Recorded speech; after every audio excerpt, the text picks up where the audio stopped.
Fantasy bookings are one of those things that every wrestling fan has done at some point in their life. Yes, much like making our own championship belts out of cardboard and having well-formed opinions, and I can think of no other better show to put together than WWE vs. AEW. Who wouldn't love to see the two biggest promotions in North America go head-to-head? This is Extreme League Wrestling, and here's how we would book WWE vs. AEW. Match number 1. Roman Reigns vs. Seth Rollins vs. Jon Moxley. Are you ready for the coldest take in pro wrestling? There is absolutely zero reason why the Shield Triple Threat happened at a throwaway WWE B pay-per-view. All three members of this faction have been on top and will continue to be on top of the pro wrestling world for quite some time. It's hard to think of any group in the history of this business that has been more successful than the combination of Reigns, Rollins, and Moxley. I know what you might be thinking, how the hell are you going to put the Tribal Daddy on first? I believe the main event that I have picked for this pay-per-view is going to be telling a larger story between both men and both companies. As Paul Heyman says, if they ain't going to be the main event, they ain't waiting around. And since these three never got to have their showcase of the Immortals, this historic card deserves to open with a historic match. I personally would love to see the match end like this. As Roman Reigns is lied out on the outside, Moxley reverses a pedigree into a paradigm shift.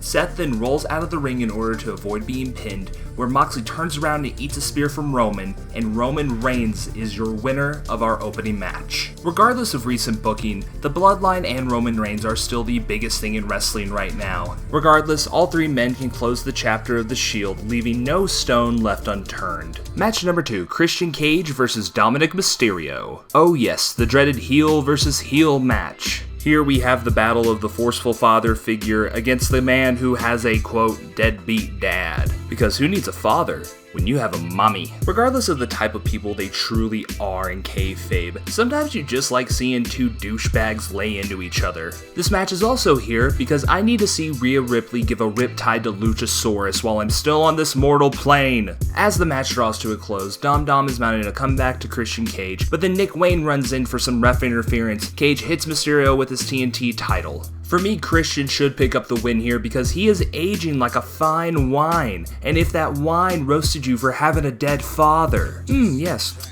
I have notes of turtleneck and grief. Match number 3 is going to be the Bullet Club Leader 4-Way. Going from one of the biggest trios to one of the biggest factions in wrestling history. Bullet Club was a lot of Americans' first experience of the Japanese mindset to the professional wrestling business, including this cheeseburger-eating son of a bitch. Started in 2013 by Finn Balor, this group has seen many generations and evolutions. It just so happens that all past leaders of the BC Boys are signed to either company. Originally, I thought that Finn Balor should get a clean win on this one, but WWE doesn't care about my happiness, so let's go heelish with it. As Finn Balor is about to hit a coup de grace on AJ Styles, Kenny Omega hits him with a flying V-trigger. That is when Jay White throws Kenny Omega out of the ring, hitting Finn Balor with a surprise Blade Runner for the win. Personally, I think Jay White deserves a lot more credit for his time in Bullet Club than he normally gets. While sure, the group didn't see heights of popularity as with Kenny's era, we all know Jay White single-handedly sold out Madison Square Garden, baby. Match number 4, we have Ricky Starks versus the megastar, LA Knight. Yeah. This is a match I actually stole from my fantasy booking warfare opponent, Mr. B-Roll. So like every good wrestling promoter, yeah, I'm jacking that shit. On either roster, I could truly not think of two other men that are destined to become megastars. I'm personally bought in just based off the promo battles alone. I would say most definitely that LA Knight is the one who deserves to go over here, given that Ricky Starks is going to have more time to establish himself as a talent. I also super wouldn't mind seeing a Rochambeau countered into a BFT. Match number 5, we have Hikaru Shida versus Becky Lynch. Originally, I had this match as Saraya versus Charlotte Flair, but given some time, I really wanted to make this particular women's match something for the workhorses and the backbones of each company's division. Hikaru Shida has truly been the silent hero of AEW's women's division, for not only carrying the company through the pandemic era, but also being truly unselfish when putting other women over, i.e. Britt Baker and Saraya here. And honestly, for my money, I can think of no other more popular women's wrestler than Becky Lynch. Lynch, along with the other horsewomen of course, have redefined the stories women can tell in the ring. These two are bar none the best in-ring performers working today, male or female, both in their own way raising the bar every time they step into a squared circle. Let's even raise the stakes here with an Extreme Rules match. As Hikaru Shida goes to hit Becky Lynch with her signature kendo stick, Becky then hits her with a chair shot of her own. Big Time Bex then picks up Shida for a manhandle slam through a table, making the man the winner. Match number 6, we have the American Dragon Bryan Danielson versus Chad Gable in a submission match. This match has Wrestle Dream energy pouring from its veins. Both men are so technically talented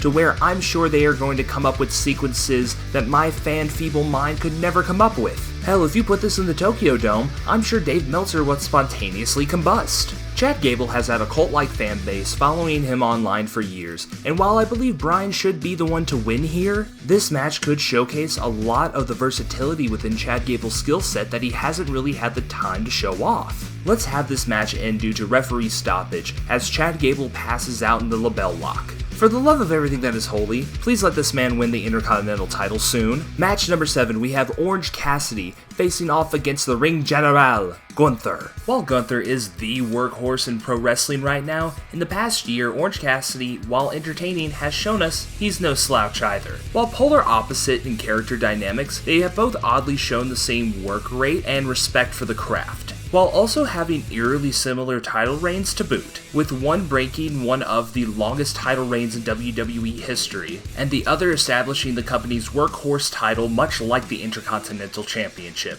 I would love to see a fiery comeback from Orange Cassidy be halted in its tracks with a giant chop out of midair from the Ring General, followed by a powerbomb. This matchup would be very reminiscent of a legendary bout Orange Cassidy had at the start of All Elite Wrestling's first year, and I would expect the same delivery and reception here. Our 8th match of this evening will be the Battle of the Brothers as the Usos take on the Young Bucks. A classic argument in the internet wrestling discourse has always been which brothers are the better team, the Usos or the Young Bucks. While FTR most definitely has a 3-way in that conversation for greatest tag team currently working, Dax and Cash have already shared the ring with both teams. And both sets of brothers are most definitely aware of it, with the Jacksons tweeting out that this would be a dream match that they would love to settle before they retire. And I could think of no other place to do it than a WWE AEW Supercard. And this is of course ignoring WWE current booking because frankly, I don't know what's going on with the Bloodline right now. My mind can't fully fathom how exactly this finish would physically work out, but I think it's a cool idea. The Usos are somehow able to reverse a Meltzer driver into a 1D, picking up the victory. Our penultimate match for this card is Rhea Ripley versus Britt Baker. Believe it or not, I'm not going to take the Tony Khan approach on this one and actually have 2 women's matches on this dream card.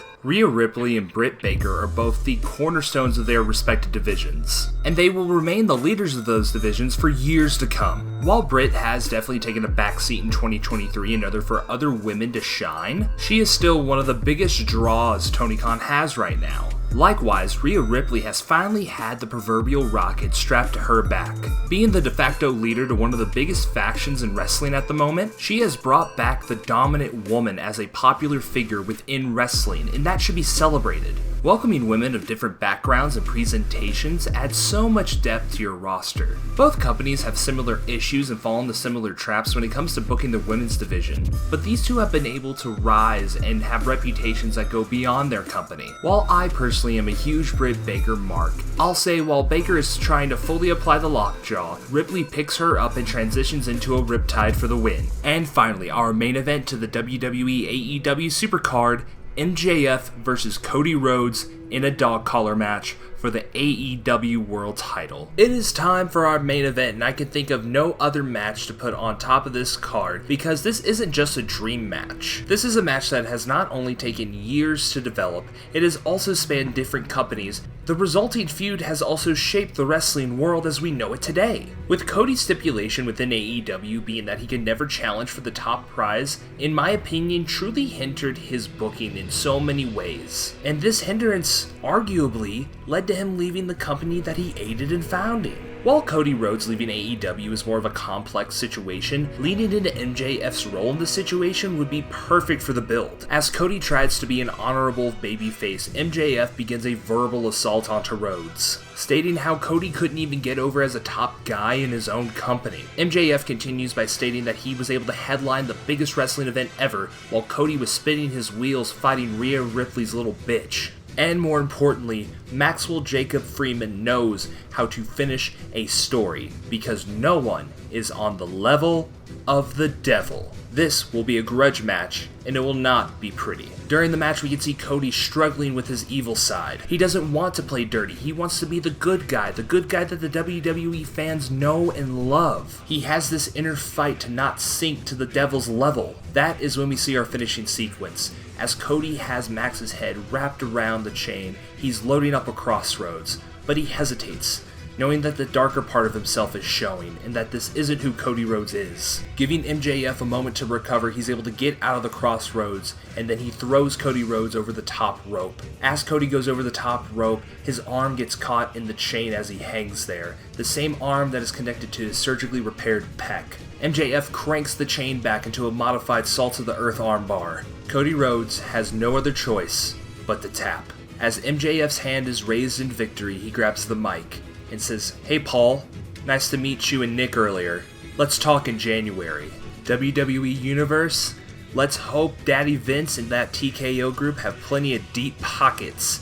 May the bidding war of 2024 begin." And that is how we would book a WWE versus AEW Dream card. What matches would you put together for this type of event? Let us know in the comments down below. Don't forget to suplex that like button so you don't miss another video. Thank you guys so much for watching Extreme League Wrestling, and we'll catch you next time.